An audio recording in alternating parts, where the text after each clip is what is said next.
Vamos a dar inicio al mensaje del día de hoy que lleva por nombre las 7 iglesias del Apocalipsis.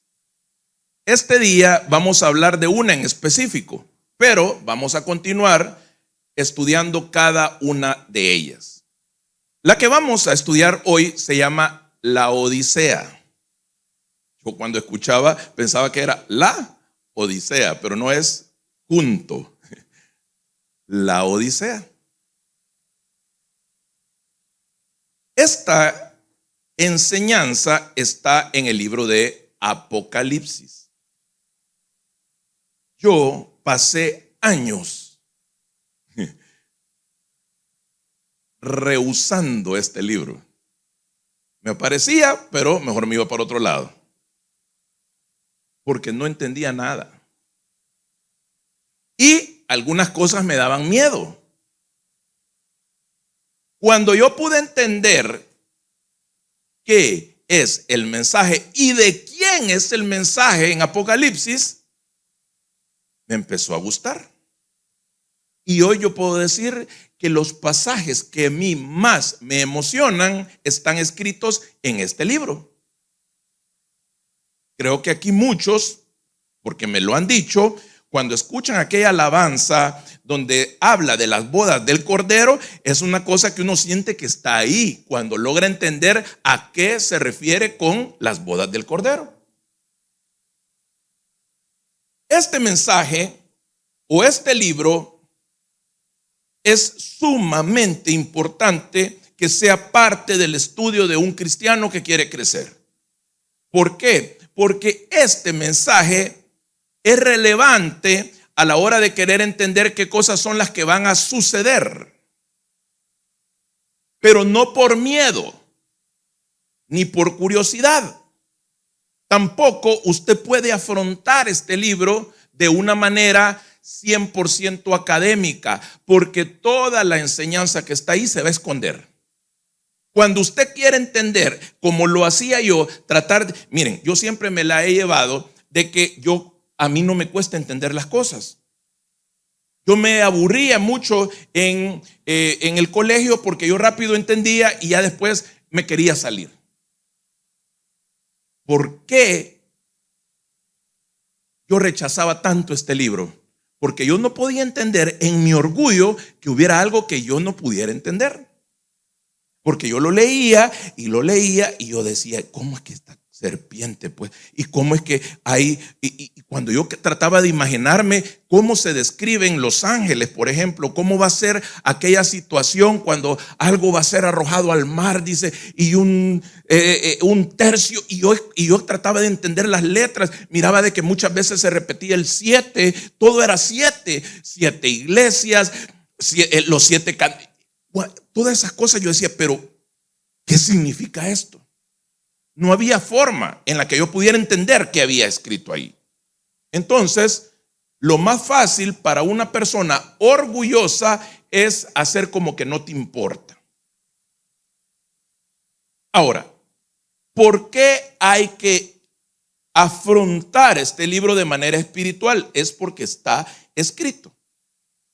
Si usted se pregunta de quién es el mensaje, ¿para quién es el mensaje? Si usted cree que en este libro están puras desgracias, puras cosas malas, que es para meterle miedo, que tenés que estudiar muchísimo, tenés que saber un montón. Yo en los púlpitos he escuchado, no, Apocalipsis no lo lea porque se va a hacer loco. Usted tiene que sacar 2 carreras y 3 maestrías para entender qué dice Apocalipsis. Usted cree que Dios va a hacer algo para que nadie lo entienda. Es absurdo. Ahora, lo que sí dice es que lo tenés que discernir espiritualmente. Y fíjense qué interesante. Jesús anticipó que iba a suceder en este libro. Yo quiero que vaya al libro de Mateo 11:25. Mateo 11:25. Dice, en aquel tiempo Jesús dijo, te alabo, Padre, Señor del cielo y de la tierra, porque habiendo escondido estas cosas de los sabios e instruidos, se las has revelado a los niños. ¿Qué pasó en la Biblia? En la Biblia sucedió de que ahí está escrito para que nosotros podamos entender siendo como niños.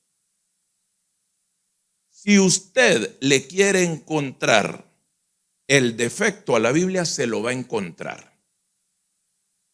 Porque la Biblia no es para los inteligentes ni para los sabios. Dice, son para los que se hacen como niños. ¿Cómo son los niños? Los niños creen. Cuando usted evalúa por qué nuestro Señor Jesús dice que todo esto ha sido ocultado, ha sido escondido a los sabios y instruidos, y se le ha revelado a los niños, es porque el Señor desde ahí ya te está diciendo algo que no todos logran entender. En la primera carta a los Corintios, en el capítulo 1, versículo 17, mire cómo dice: pues Cristo, este ya es Pablo hablando, pues Cristo no me envió a bautizar, dice, sino a predicar las buenas noticias. ¿A qué nos mandó? A predicar las buenas noticias. Imagínense que usted, a alguien que está pasando una gran necesidad, va y le quiere predicar algo sumamente complejo, y es más, usted empieza a discutir doctrinalmente, y si esa persona es de otra religión, tiene otra creencia, y usted trata de explicarle que su creencia es mala y que la suya es buena, que él es un tarado y usted es una lumbrera, usted cree que eso es predicar las buenas noticias. Eso es caer mal. Eso es ahuyentar a la persona. ¿Sabe qué le dijo Jesús? Le dijo, mira, le dijo, anda allá a decirles qué es lo que viste, qué es lo que viviste. Llegó la persona y dijo, mira, ¿y qué te pasó? Dice que no sé, yo lo único que les puedo decir es que yo era ciego y ahora veo. Esa es una buena noticia. La buena noticia es que si por medio de Jesucristo dejaste el alcohol, vos le tenías que decir a la gente, fíjate que yo era un gran borracho y ahora ya no bebo. Fíjate que en mi casa había tristeza, había gritos, había niños llorando, había mujeres que sufrían, habían hombres desesperados, había deseo de muerte, pero todo eso se acabó porque la sangre de Cristo lo lavó todo. Esa es una buena noticia. Entonces, lo que está diciendo Pablo es que dice, yo he sido enviado a dar buenas noticias. Y mire cómo dice, y eso sin discursos de sabiduría humana. A los que predicamos, a veces nos agarra el síndrome del profesor de la universidad. Queremos hacer un análisis tan profundo, porque probablemente eso nos enseñaron en una universidad, en un estudio de teología, y dejamos a la gente desorientada. Y nosotros nos creemos más porque hablamos de una manera en específico, usando palabras que nadie entiende, mandando a la gente al infierno como que lo está mandando a comprar pan. Por eso dice Pablo, sin discursos de sabiduría humana, para que la cruz de Cristo no se perdiera su eficacia. La cruz de Cristo es eficaz. Me explicó. El mensaje de la cruz es una locura para los que se pierden. En cambio, para los que se salvan, es decir, para nosotros, este mensaje es el poder de Dios. Pues está escrito, destruiré la sabiduría de los sabios, frustraré la inteligencia de los inteligentes. Esto usted no lo tiene que perder de vista. ¿Cuántas personas se sienten menos porque no entienden la escritura? ¿Cuántas personas dicen, mire, fíjese que yo me pongo a orar y al ratito estoy bien dormido? ¿Cuántas personas dicen, mire, y todos esos textos y cómo se los aprenden? No, el Señor no está buscando tu sabiduría, no está buscando tu inteligencia ni tus estudios. Él está buscando tu corazón. Y si vos le entregás tu corazón, dice que todos esos sabios, todos esos instruidos van a quedar avergonzados porque vas a entender cosas que ellos no entienden. Ahora, tampoco nos ha mandado a ser burros, porque en la Biblia dice, hizo hablar a una burra, pero eso fue solo una vez, y usted tiene que hablar varias veces. Así que tampoco podemos ir a decir burradas. Usted no puede meter a Moisés en el arca, pues, porque entonces usted está haciendo el ridículo. Es mejor no hablar, es mejor contar la buena nueva. La buena nueva, ¿cuál es? Es la salvación por medio de Jesucristo. Ese es el evangelio. Ahora, cuando encontrás la manera espiritual de estudiar la palabra de Dios, el Señor entonces te empieza a soltar todo lo que quiere que sepamos. Y te vas a dar cuenta que cuando afrontás un versículo de la Biblia, te va a decir una cosa. Otro día llegas con otro estado de ánimo, otra necesidad, y el mismo versículo te va a decir otra cosa. ¿Por qué? Porque la palabra está viva. Entonces, cada vez que vos hallás una forma de acercarte a la palabra, pero de una manera espiritual, el Señor te va a sorprender. Te va a sorprender porque vas a decir, esto yo nunca lo había leído. O mejor dicho, sí lo había leído, pero esta palabra no la había entendido. Fíjense que estas 7 iglesias de las que les hablo, la primera que se menciona es Éfeso, que esa es más conocida porque hay cartas que se les enviaron a ellos, a los efesios. Está una que se llama Esmirna. Esmirna, tipo como Felipe. Pérgamo. Está Tiatira o Tiatira, Sardis, Filadelfia y la que vamos a estudiar hoy, la Odisea. Y volvamos a preguntarnos, ¿quién manda esta carta? ¿Quién manda a decirles a ellos esto que les va a decir? Bueno, ahí está escrito. Apocalipsis 1:1. Para los que no saben, es el que está al principio de Apocalipsis. Apocalipsis 1:1. Esta es la revelación de ¿quién? Es la revelación de Jesucristo, que Dios le dio para mostrar a todos. No dice a todos. ¿A quién dice? O sea, el Apocalipsis no es para metidos. No es para doctores, ni para ingenieros, ni para astronautas. El Apocalipsis es para sus siervos. ¿Ok? Lo que sin demora tiene que suceder. ¿Quién lo está diciendo? Jesús. Jesús no miente. Esto tiene que suceder. Dice que Jesucristo envió a su ángel para dar a conocer la revelación a su siervo Juan, quien por su parte da fe de la verdad, porque el que está escribiendo es Juan.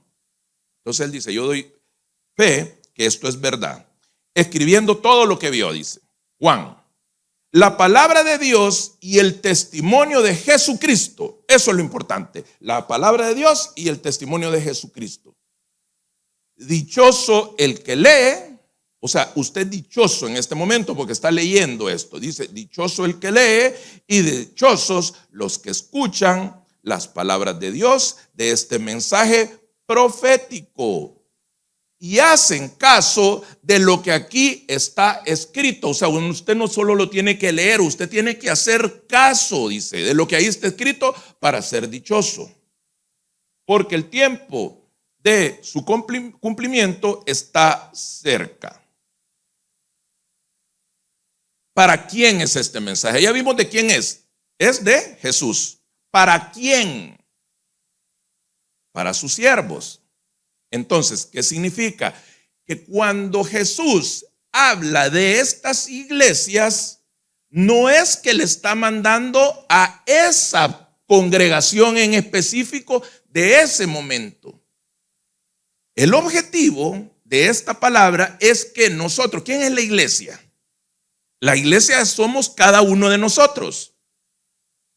No se va a salvar este templo, no se va a salvar una denominación. Las almas que se salvan o se pierden son las de nosotros. Por lo tanto, es absurdo que Jesús le esté hablando a una denominación, o que ocupemos esto para decir, ya sé a quién le está tirando Jesús ahí. No, Jesús no le está tirando a nadie. Jesús te está hablando a vos.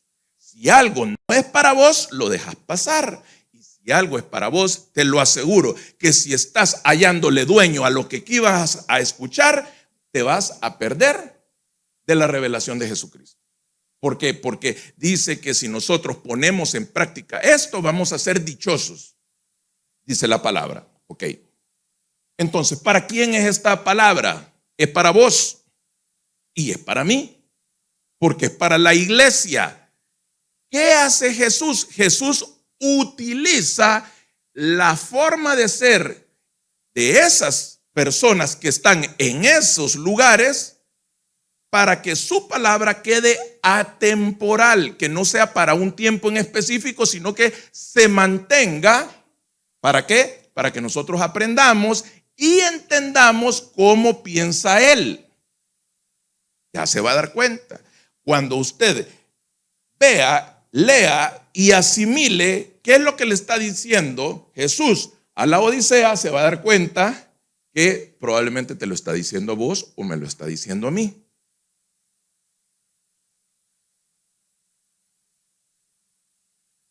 Empieza el mensaje hablando.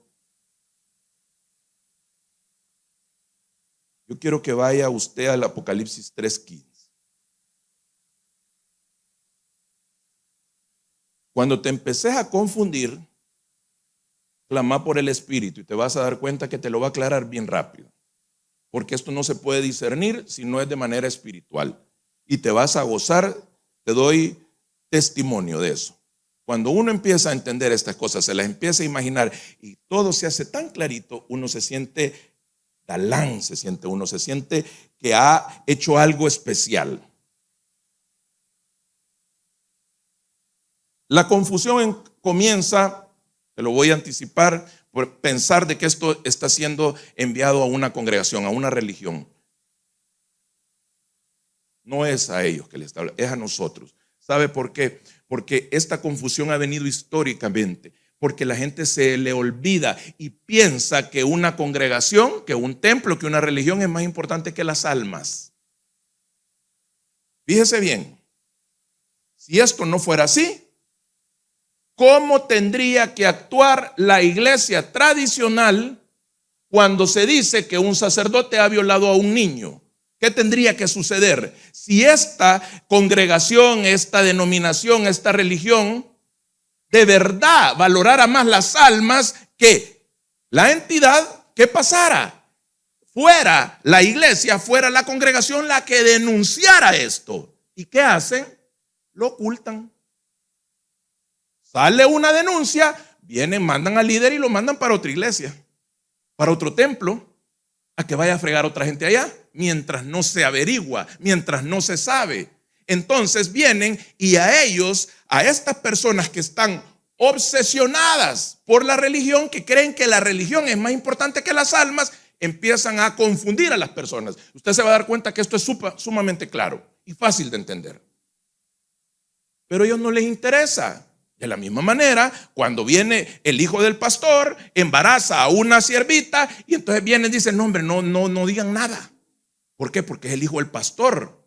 Tu abuela, que hay que decir qué es lo que está pasando. ¿Por qué? Porque mucha gente se puede perder por una injusticia. Por una injusticia se puede perder. Jamás esta congregación, este templo, este nombre que está aquí va a ser más importante que un alma. Fácil decirlo, muy difícil hacerlo. La Odisea. Nos vamos a empezar a hacer la imagen mental. Esta revelación le fue dada a Juan en una isla que se llama Patmos. Esa isla está cerquita del puerto donde se agrupan estas ciudades. Cada una de las que ustedes oyen aquí son ciudades, para que tengan una idea. Éfeso de la Odisea están más o menos como unos 60 kilómetros. ¿Qué significa? Que es de aquí a Santa Ana, más o menos. Una distancia en vehículo, en una carretera buena, sin los chorros de por medio, 1 hora. Ya con los chorros, póngale otra hora. Cerca, pero eran bien diferentes. Asimismo, usted puede estar sentado a la par de alguien y usted bien diferente del que está a la par, aunque estén cerca, aunque iban juntos. Por eso es necesario encontrar en todo esto qué es lo que nos queda a cada uno de nosotros. Patmos era sumamente próspera. De hecho, era la más próspera de las 7. ¿Qué significa ahí? Ahí había gente con dinero. Pero en este lugar se adoraba a los dioses griegos, a Zeus y a Apolo, y había un culto a un dios que se llamaba Esculapio. A mis hermanas que están embarazadas, si aún no han escogido el nombre de su hijo, Esculapio es un nombre que usted puede evaluar.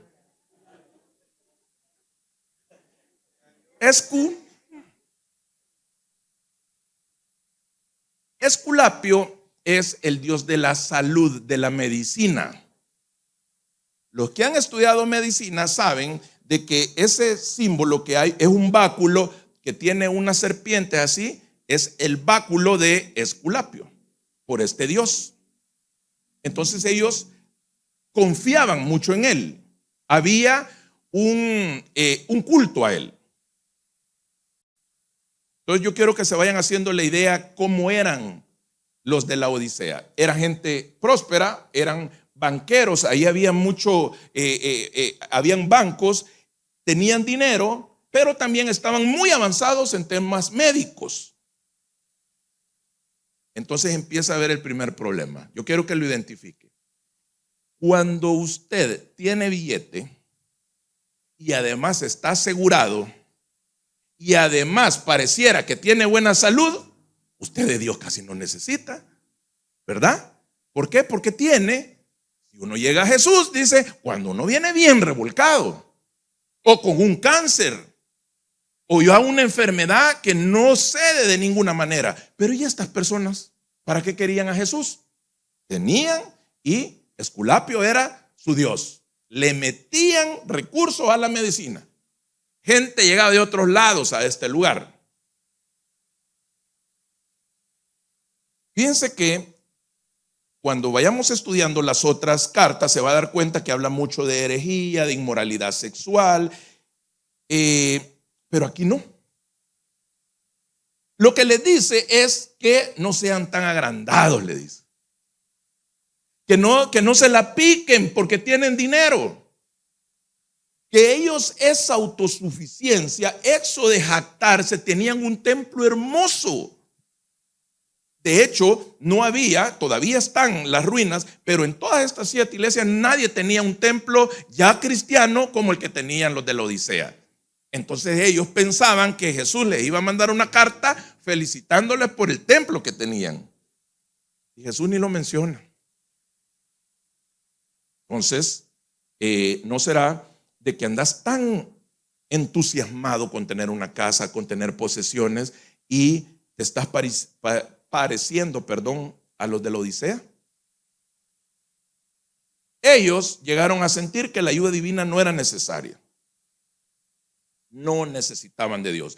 Creo que aquí todos conocemos gente que está bien económicamente, es la gente más difícil de predicarle. Bueno, Apocalipsis 3:15.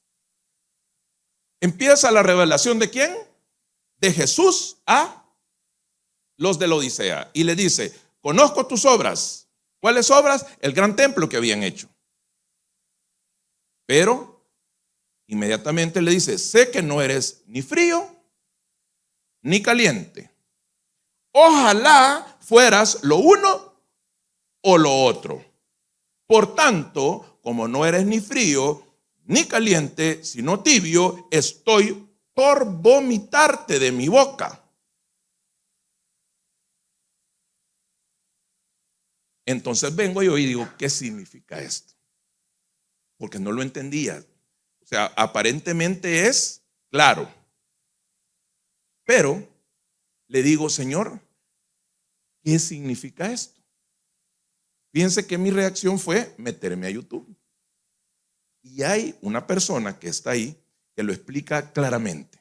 ¿Qué significa esto? Fui a buscar y efectivamente les puedo dar fe que lo que les voy a decir es lo que sucedía en Odisea, porque todavía hay mucho estudio arqueológico de ese lugar. Fíjense que en ese lugar había tanto dinero que las casas de los ricos tenían acceso a agua caliente. Estoy hablando hace 2000 años. Ahí están las tuberías. ¿Saben por qué? Porque en ese lugar hay manantiales de agua caliente. La gente que tenía dinero, que vivía en el centro de la ciudad, accedía a esta agua caliente. Entonces, el agua caliente era para los baños y para asearse. Entonces, las personas que no tenían tanto dinero, que vivían un poquito más lejos, podían acercarse a algunos lugares a bañarse en agua caliente. ¿A quién le gusta bañarse con agua caliente? Es delicioso, ¿verdad? Bueno, hay unos que les gusta que le salga el alma cuando le cae helado, pero estos hombres querían bañarse con agua caliente. Pero, como era gente de dinero, también, increíble, pero si quiere vaya a buscarlo, habían manantiales que el agua salía heladísima. Y eran manantiales tan puros que cuando usted le servía en un vaso de agua fría, usted se la tomaba con un placer inmenso. Pero ¿qué pasó? Hubo un terremoto que arruinó las tuberías. Ellos se creían autosuficientes y no aceptaron la ayuda de Roma porque era parte del Imperio Romano. Entonces dijeron, nosotros las vamos a reconstruir. Se metieron a hacerlo y ¿qué creen? Hubo problemas con estas tuberías.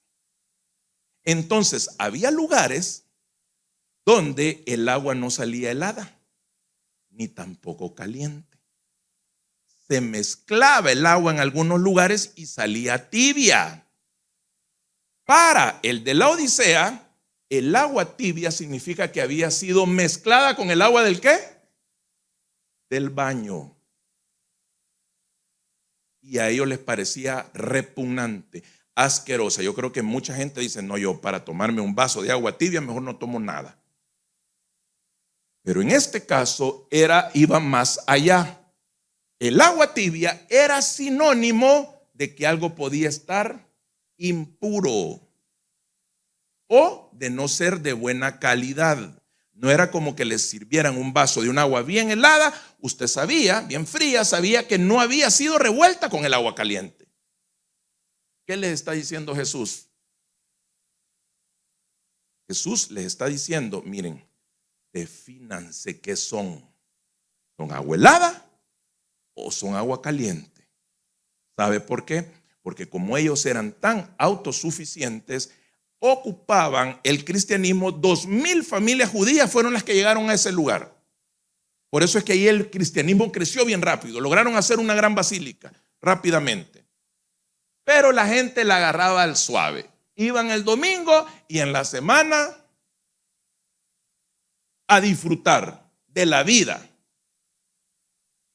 Entonces el Señor les dijo, me dan asco, dijo. Y para que ellos pudieran entender, les dijo, o son agua caliente o son agua helada. No quiero esa mezcla. No quiero eso que sí soy o no soy. Yo les puedo decir, por mucho tiempo cuando a mí me decían, hey, y es cierto que vos sos cristiano. Pues mira, le decía, cristiano no, pero sí voy al culto. Porque yo tenía pena que me dijeran que era cristiano. Las primeras veces que yo prediqué, le decía a la persona que me invitó a predicar, mira vos, y lo van a subir a las redes sociales. No, me decía, va, ya me sentía tranquilo. ¿Por qué? Porque me daba miedo, me daba pena que la gente se burlara de mí. Ey, vos sos pastor, pero los pastores son unos grandes ladrones. Y mira, y yo sentía vergüenza que dijeran que yo era pastor. Y decía, no, yo predico, me invitan por allá y voy a predicar. ¿Qué es ser eso, hermano? Eso es ser tibio. Y dice atemporalmente nuestro Señor Jesús que si sos tibio te va a vomitar. ¿Qué significa? Que te desprecia, que no sos agradable porque no estás definido. El primer mensaje que Jesús le da a la Odisea es que se definan. ¿Están o no están? Porque lanza esa advertencia: estoy por vomitarlos de mi boca. Continúa el texto.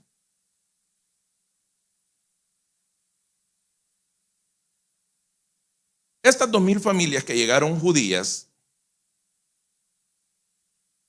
tenían una habilidad para hacer negocios impresionante. El judío hasta el día de hoy es una persona que tiene habilidad para los negocios. Es el pueblo de Dios. Dice Apocalipsis 3:17. Vamos a ir en orden. Soy rico, me he enriquecido y no me hace falta nada. Pero no te das cuenta de cuán infeliz y miserable, pobre, ciego y desnudo eres tú.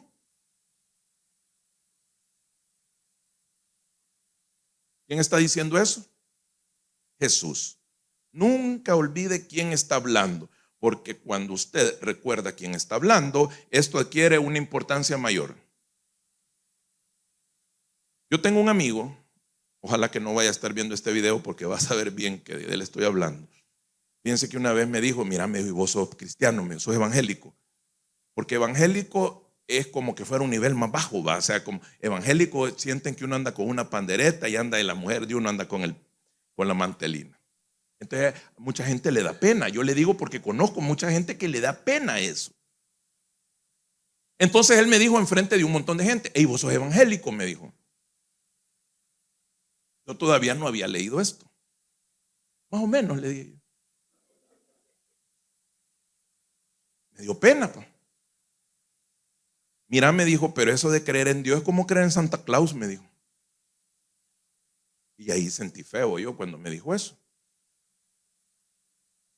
Quizás sí, le dije yo. Pero ¿por qué decís eso? Mira, me dice, la gente piensa que le escribís una carta a Santa Claus y es Santa Claus quien te trae los juguetes, me dice. Así sos vos, me dice. Cuando vas a la iglesia y orás, pensás que es Dios el que te da las cosas. Y las cosas las haces vos, me dice, porque si no trabajaras no las tuvieras, me dice. Es lo mismo como creer en Santa Claus. Yo pasé a enojarme un poco más. Y yo le dije, pues mira, fíjate que yo, cuando estaba pequeño, a Santa Claus le pedía juguetes y no me los llevaban.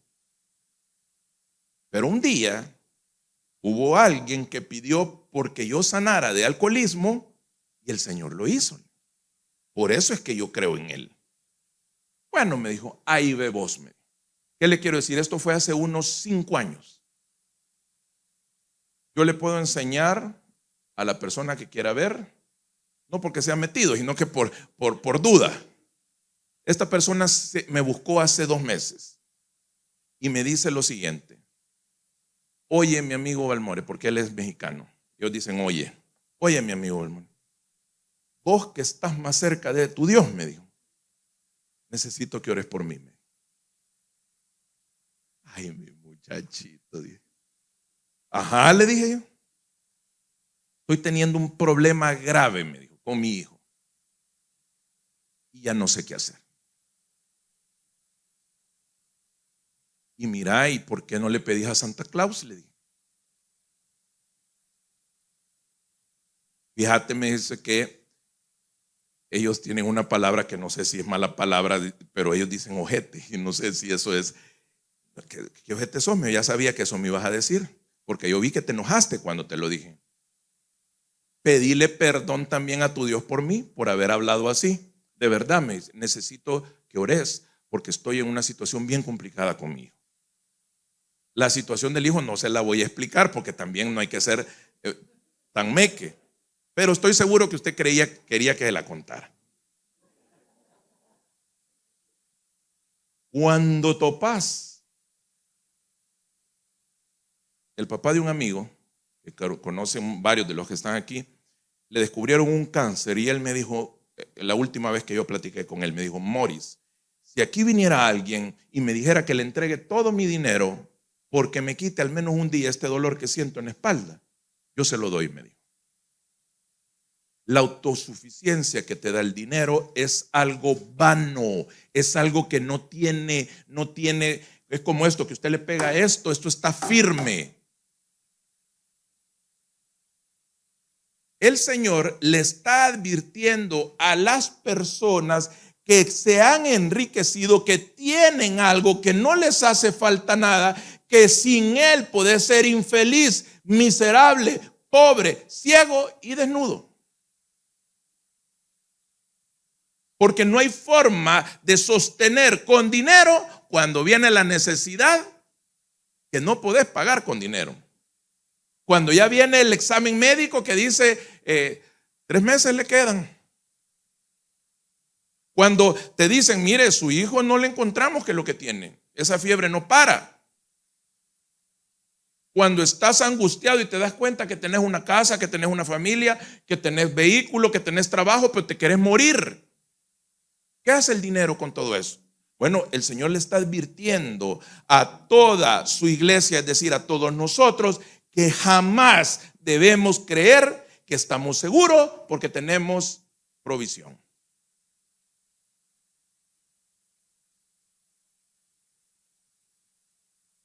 (3:18) Por eso te aconsejo, iglesia de la Odisea, por eso te aconsejo que de mí compres oro refinado por el fuego, para que te hagas rico. Y alguien que no lee esto con ojos espirituales, que estuviera en la Odisea, decía, sí, ya soy rico. Pero le está diciendo, compra oro refinado para que te hagas rico. ¿Qué es el oro refinado? Miren qué bonito. Ropas blancas para que te vistas y cubras tu vergonzosa desnudez. Además, colirio para que te lo pongas en los ojos y recobres la vista. Y aquí es la parte que más me encanta. ¿Quiénes eran estos hombres de la Odisea? Miren, en la Odisea, hasta este día es famoso, ahí ya solo hay ruinas, pero quedó en la historia de que ahí lograban hacer una lana negra, absolutamente negra. Y decían, ¿y cómo hacen para teñirla? Porque ¿cómo es la lana? Es blanca, pero ellos tenían una lana negra, porque ellos criaban un tipo de oveja que era negrita, negrita, y cuando le daba el sol era tan negra que hasta se miraba como violeta. Entonces ellos hacían un tipo de túnica que era negra, y a ellos les encantaba salir al sol para que la gente viera de que esa túnica era realmente de ese tipo de oveja, que no era teñida, porque la cosa resplandecía. Entonces los vestidos negros se hicieron famosos porque era lo que andaba la gente de más dinero.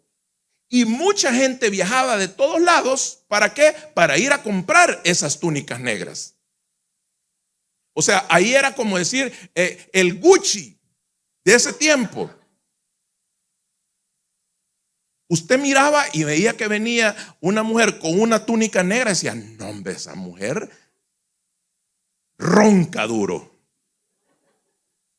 Más si venía con unos lentes como esos que anda mi mamá y con un vestido negro, usted decía, wow. Lo otro, por lo que era conocida la Odisea, era porque ahí era el único lugar en el mundo que habían descubierto el colirio. Es decir, las personas que tenían problemas con los ojos, ellos habían creado estas gotas y las exportaban. La Odisea era famosa porque ellos inventaron el colirio para los ojos. Y para mayor, ellos fueron los primeros que pudieron simular que algo era de oro con un enchape. Sabiendo estas tres cosas, no hay necesidad de ser un erudito para darse cuenta que les estaba diciendo Jesús. Si vos no te vestías de negro, sino que de blanco, vos eras pobrecito. Es decir, la gente de alta, de la high, de negro, los acabados de blanco. ¿Qué te está diciendo? Que eres de verdad. Sé rico, sé humilde. Claro, hoy el tiempo ha cambiado y hoy resulta que los pobres son los más agrandados. La gente acabada es la más elevada. Comen frijoles, erutan pollo. Hermanito chulo, a la luz del Espíritu, pensá. ¿Y por qué les digo? Porque me hizo pensar cuántas veces nos comportamos de una manera soberbia, agrandada y andamos esa túnica negra. El Señor a la iglesia le dice para siempre, porque es atemporal, sé humilde. Eso es riqueza. Poder servir es ser humilde. Servir para que te miran, eso es otra cosa, es una túnica negra. El servicio es clara humildad. Cuando vos vas a un lugar, ¿qué hizo Jesús? Jesús, cuando ya se iba, ¿qué les dijo? Les voy a lavar los pies. No, le dijo, pero yo no me voy a dejar, andaba una túnica negra. ¿Cómo no? Le dijo, si no, lo convenció, le lavó los pies. Y dijo, esto síganlo haciendo. El colirio. Les dice, ¿verdad que ustedes son famosos porque hacen ese colirio? Sí, pero están ciegos. ¿Cuántos de los que estamos aquí éramos ciegos antes de conocer a Cristo? Pensábamos que estaba bien. Dice, a lo bueno le decíamos malo y a lo malo le decíamos bueno. Yo lo tengo aburrido quizá. Yo pensaba que yo no era borracho. Tenía 3 años de tomar todos los días. Pero era social, decía yo. Es que mucho gritás, me decía Carolina. Yo no grito, le dije. No, hombre, si como que era Rottweiler. Colirio. Colirio significa que devolvas, que recuperes la vista. ¿Qué dice la palabra? ¿Cómo uno recupera la vista? Dice que cuando uno reconoce a Cristo, viene el Espíritu. ¿Y qué dice con nuestros ojos? El velo es quitado. Y por último, apariencia. Dijo, ustedes quieren ser ricos, les voy a vender oro refinado, no eso que ustedes hacen enchapado. Refinado, ¿para qué? Para que se den cuenta lo que de verdad tiene valor. Lo que le está diciendo Jesús a la iglesia es que tenés que ser humilde, que tenés que mantenerte, porque si no sos humilde, dice que va a ser descubierta nuestra vergonzosa desnudez. Por más cristiano que la llevemos, siempre va a haber algo que nos avergüenza. El Señor jamás te va a dejar avergonzado, pero el enemigo sí. Sé humilde, te dice. Yo voy a tapar tu vergonzosa desnudez. A mí me encanta eso. A mí me encanta saber de que detrás de la humildad viene la protección de Dios.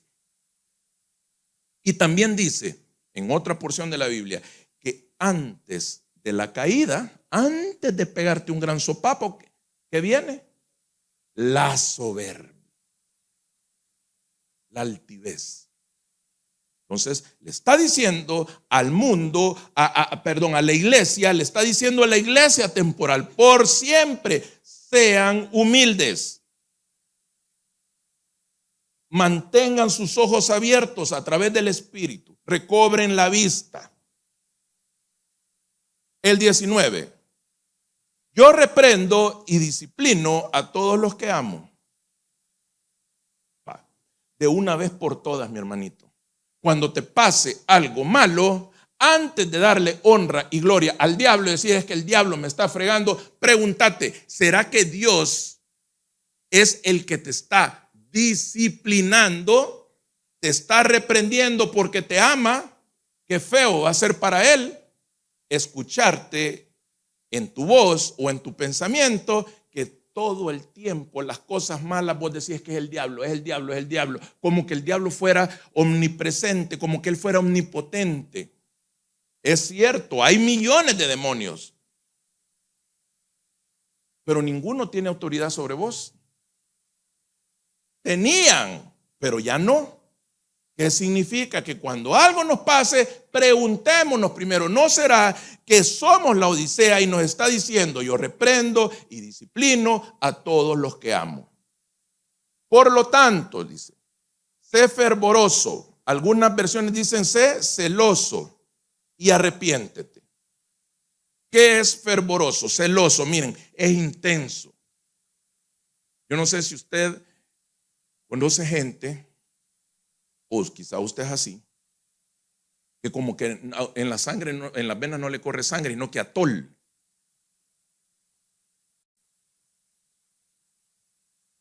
Como que son de esos caballos viejos que dejan amarrados y hasta las moscas y no ni se las sacuden. El Señor a la Odisea le dice, sean fervorosos, sean intensos cuando estén conmigo, que se note que están conmigo. Es decir, le está diciendo que el aguado a él no le gusta, pues ya se lo había dicho antes con la tibieza. Está hablando de intensidad, está hablando de energía, que se note que Jesús está con nosotros.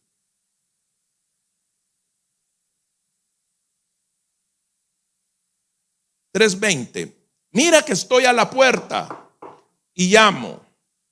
Si alguno oye mi voz y abre la puerta, fíjate bien, para que él llegue, tenés que oírlo y abrirle.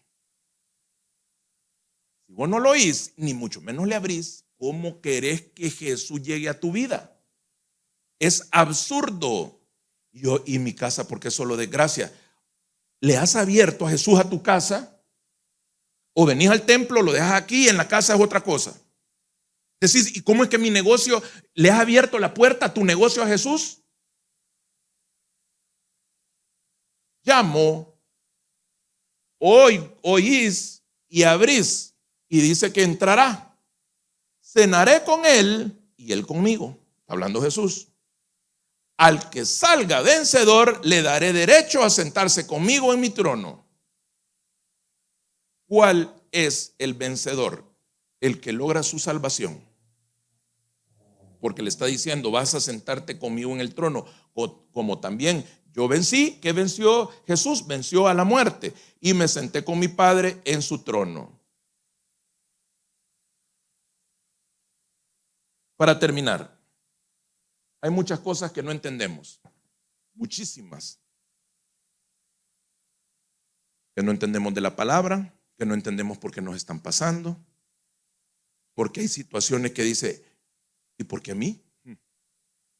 ¿Y por qué si yo antes cuando andaba en la voladora me iba bien y hoy que estoy de cristiano me va mal?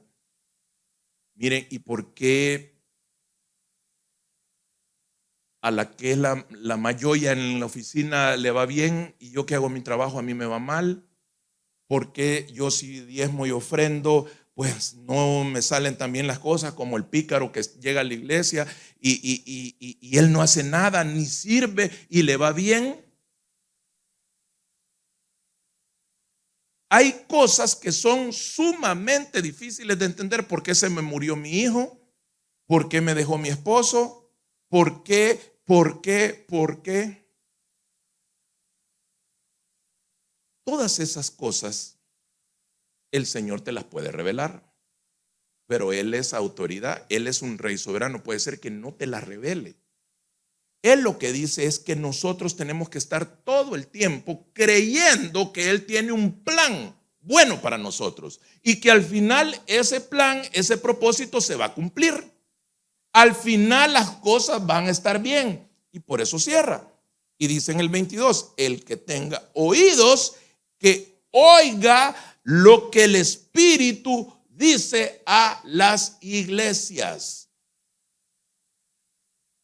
Bien, lo que el pastor dice a las iglesias, lo que la señora chismosa dice a las iglesias, lo que YouTube dice a las iglesias, ¿a quién le estás poniendo todos tus oídos?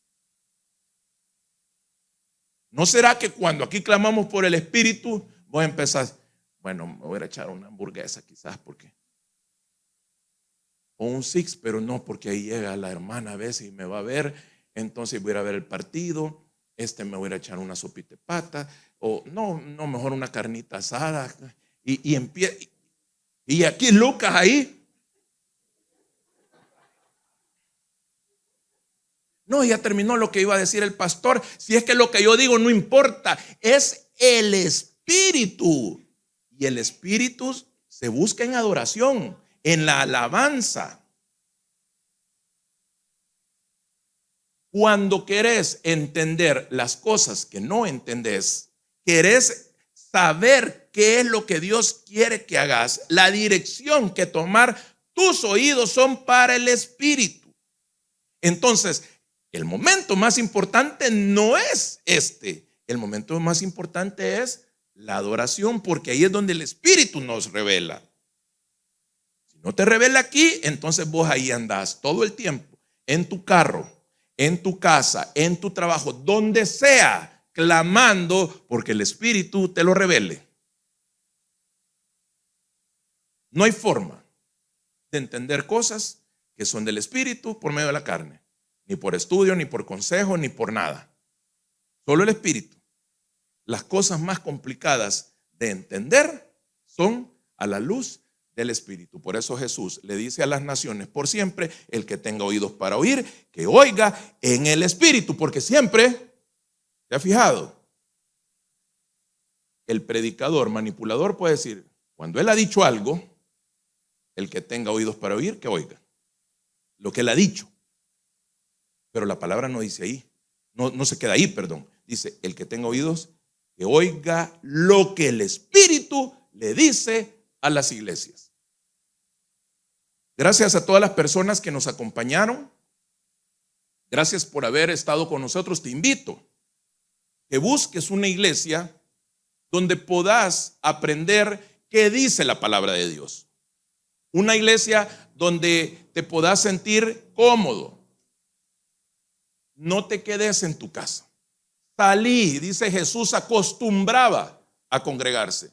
No es suficiente un video subido en YouTube. Es importante vivir una alabanza, vivir una administración, encontrarse con el Espíritu. Y todas las dudas, todas las respuestas están a la luz del Espíritu. Que el Señor te bendiga.